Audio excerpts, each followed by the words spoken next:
So we're getting into another episode of looking at all these financial stuff, making it easy, making it simple to understand, and I'll show you exactly what they mean and how to get them. In this episode, we'll be looking at the GM, the QR, and the ROE. If it sounded like I just spoke gibberish, stick around for this video and I'll show you that I actually did not speak gibberish.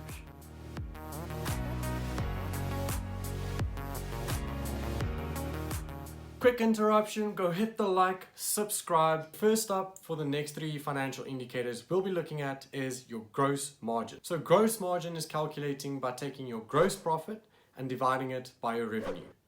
So now remember what I said, revenue is only the income you get from selling stuff. It's the cost or the sale of goods, income from the sale of goods. But now your gross profit takes that income of sale of goods and subtracts the costs of making those goods. So it's not all the expenses, it's only minusing the cost of manufacturing those goods.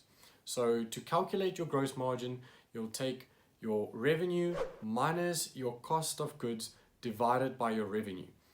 And then what this will show you, for instance, if a company spends a lot on making their goods and they don't make as much revenue from selling it, then it's not ideal, because then it means obviously they want to get the manufacturing costs of their products and as low as possible and get the revenue as high as possible.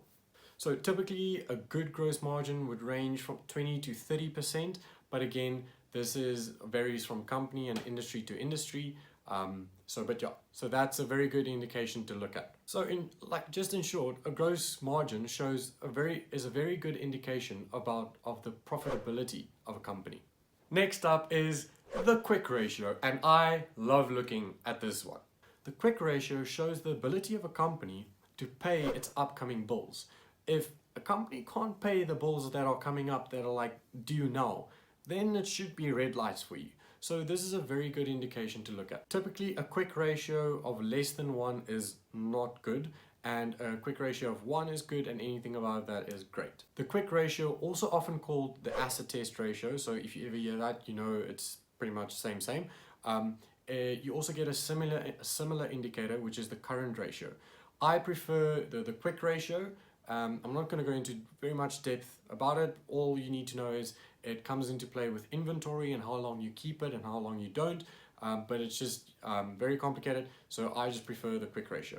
So to calculate the quick ratio, you'll very rarely have to calculate it. Most sites will show it.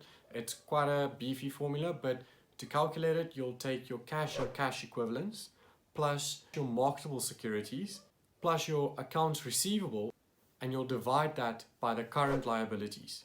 Right, next up, return on equity, ROE.